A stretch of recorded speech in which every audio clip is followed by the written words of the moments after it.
The Upper Moons are by far what sets Demon Slayer apart from most new-gen anime, and today we will be going over every single Upper Moons past. Before we get into the video, consider dropping a like, and while you're down there, subscribe to the channel as we do every type of Demon Slayer related content on the channel.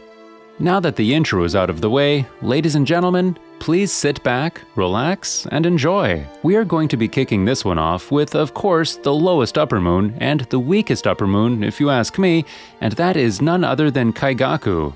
Kaigaku was an orphan and a thief who had to eat scraps and steal to survive. He was one of the orphans Gyome cared for at his temple. After he was caught by the other children for stealing temple money, he was chased out at night and encountered a demon, which he then let into the temple in exchange for having his life spared.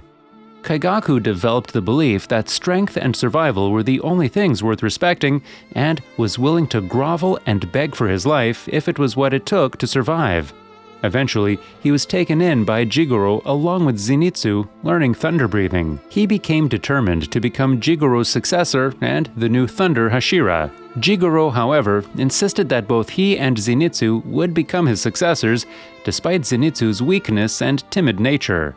Next up, we have what is, in my opinion, the second saddest backstory, and that is Daki and Gutaro's past. Gutaro was born into poverty within the lowest class of the entertainment district. His mother would often beat and try to kill him even before he was born due to presumed attempted miscarriage, since she could not afford to feed him. Throughout his childhood, he was berated for his appearance, voice, and poor hygiene from the other residents of the district. When his sister Ume was born, he gained a sense of pride and acted as her collector within the district. When he turned 13, he returned home from work to discover his sister tied up and burned to near death and left to die in a ditch because she poked a samurai's eye out with a hairpin. He jumped into the ditch and began to panic, tearfully demanding that his sister be turned back to normal while cradling her body. As he embraces his dying sister, the same samurai whose eye was poked out sneaks up behind Gutaro and slashes his back in an attempt to kill him.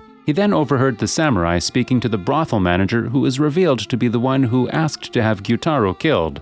However, before the samurai is able to finish him off, he manages to jump out of the ditch and kill both the manager and the samurai with his sickle. Despite being injured, Gutaro carried his sister Ume's dying body throughout the Hanamachi district in search of help, but was ultimately hit with the hard and cruel truth that there was simply no one who could give aid to them no matter where he went. He eventually succumbed to exhaustion, both he and Ume being on the verge of death. Before the end, they were then found by the then upper-rank 6 Doma, who was searching in the entertainment districts to devour the young women of the area. He then offered to help them by turning them into demons, due to him being a nice guy, and gave them a few drops of his blood to initiate their transformations. He then gleefully challenged them to become powerful enough to be chosen by Muzan and join the 12 Kizuki themselves. Next, we have one of the most forgetful upper moons, Giuko. I honestly appreciate Gyuko's character, and he actually does have a somewhat interesting and creepy past. Giuko used to live on the outskirts of a fishing village near the coast and was disliked for repeatedly collecting fish carcasses and doing other strange things. He lost his parents at an early age. They went out fishing and never came back, their drowned bodies found badly damaged. So the villagers kept their distance, thinking he had lost his mind. It seemed he became fascinated by the beauty of his parents' drowned bodies. Sometimes afterwards, Gyuko killed a village child who came to tease him and stuffed the body in a jar. In rage, the child's parents stabbed Gyuko with a 2-pronged fishing fork. He was left to die there. A half-day passed and he was still alive, and Muzan was passing by, so he turned Gyuko into a demon. Yeah, what a creepy demon Giuko was. Kinda interesting how he got defeated by a child in Muichiro, who was 14 at the time. Next up, we have the newer Upper Moon 4, and none other than the Biwa demon Nakime, who seemingly has been promoted by Muzan to the rank of Upper Moon 4, even though the 5th Upper Moon seat was not occupied. Quite strange if you ask me. In the past, Nakime was an obscure amateur biwa musician struggling to make ends meet, but the man she was married to was hopelessly addicted to gambling and squandered her earnings and savings while contributing nothing to improve their lives. One night, she was scheduled to go to play her biwa at a particular stage, but discovered that her husband stole her performing dress and gambled it away. Enraged, Nakime murdered her husband using a hammer. Shortly after she killed her husband, Nakime realized that the appointed time to play was fast approaching, and she was forced to wear a worn-out, ragged dress as she left to her stage in a haste. However, the crowd did not appreciate her shabby looks, and with the traumatic sensation of committing the murder for the first time still fresh in her mind, her hands shook in nervousness as she played her biwa. But surprisingly, the sound coming from biwa as Nakime played with utmost tension was so beautiful that her audience loved her performance and shouted for encore. Both her customers and the stage owner were pleased with the unexpected outcome, and Nakime was paid handsomely. Since then, Nakime developed a disturbing habit of killing people before performing for large audiences. During a fateful day, she had a routine appointment to perform at another stage, so chose someone to kill. But the target was none other than Muzan Kibutsuji. Muzan was impressed with Nakime's searching skills, so he spared her life and offered to make her a demon. Nakime accepted his offer, became a demon, and climbed the ranks and became one of Muzan's top servants. What a boss she is, man. Good for her. Next in Upper Moon 4, we have the former Upper Moon 4, Hantengu. He actually has an interesting past as well. To be fair, all the Upper Moons do. As a human, Hantengu was known to have committed many heinous crimes. He stole from numerous innocent people and murdered them in various towns and cities, all the while claiming that he was innocent. He would say that he didn't commit the crimes. His hands were solely to blame for his actions, thus hinting that he was also mentally unstable and delusional due to his claims. Eventually, he was captured by a high-ranked law official magistrate and sentenced to death by decapitation, despite his outrageous claims of innocence that were then silenced by threatening to cut off his sinful hands instead. While in prison, he was approached by Muzan Kibutsuji, who offered to help him after taking pity on his situation. Muzan proceeded to give him some of his blood, transforming him into a demon. After his transformation, he escaped his prison and silenced the magistrate who condemned him to death. With his dying breath, the magistrate told him that killing him didn't matter because, eventually, his past sins and actions will see him punished in the future, no matter what he did.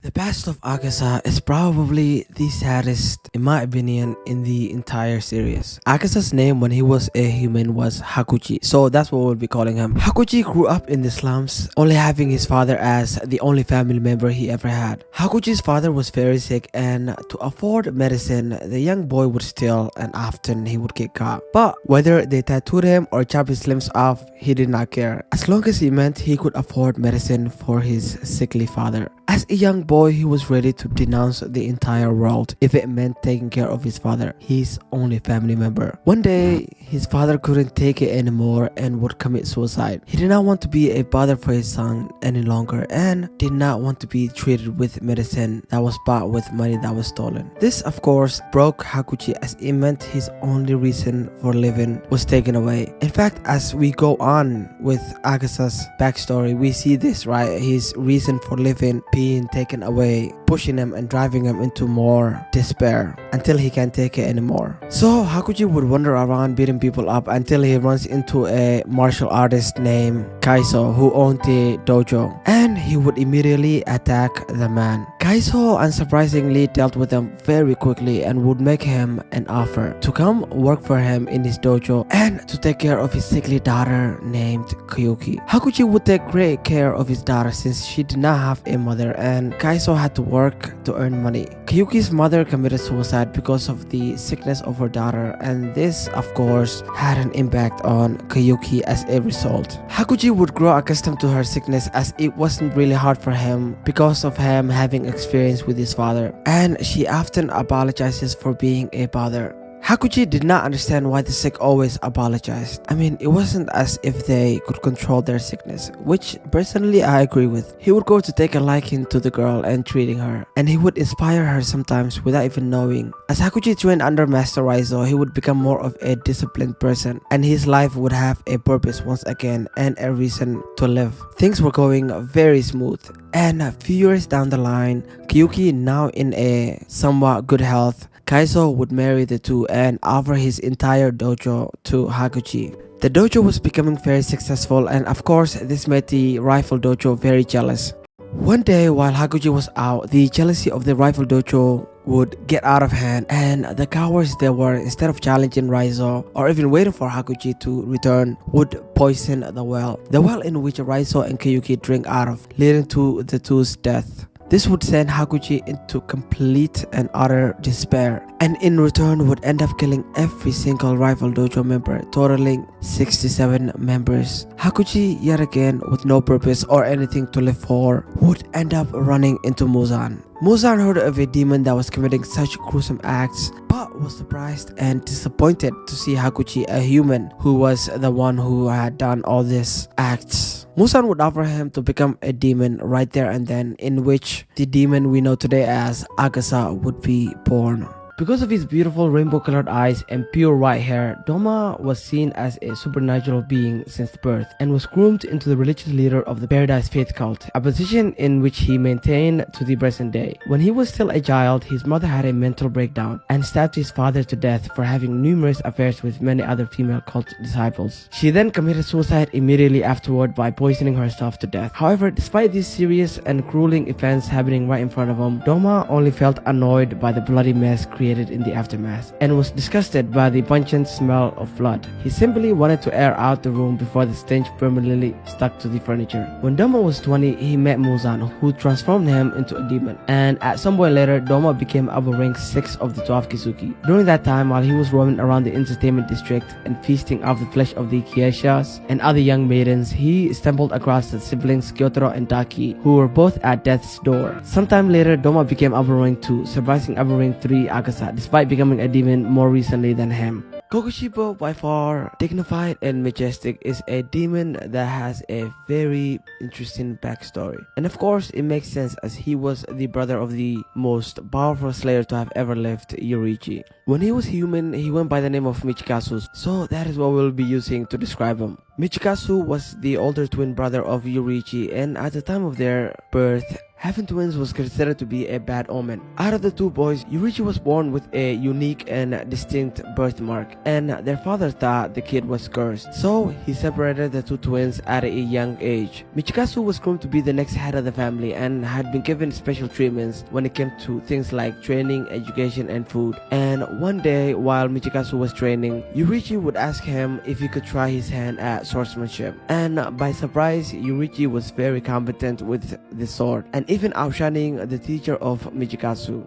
Their father had heard of this event and would make Yorichi to be the next heir of the family because he was stronger than Michikasu. And of course, this meant the roles of the two would be reversed, with Yorichi having to take the position of Michikasu and vice versa. It's also important to mention that around this time was when the jealousy of Michikasu started. Yorichi, being the gentle brother he was, decides to run away as he did not want to take the position of his older brother. And years later, the two would meet, with Yorichi saving Michikasu during a demon attack. And the two would fight side by side as demon slayers after that. Michikasu, with the help of his brother, would learn and develop his own breathing style, the breath of the moon, and was yet again jealous because he couldn't master the breath of the sun. What's also important to mention is that now Michikasu had his birthmark awakened, meaning that he would, die at an early age. Michikasu, now awakened with his mark, meets with Muzan so that he will give him his blood to become a demon in order to A. surpass his brother and B. live a long life. And this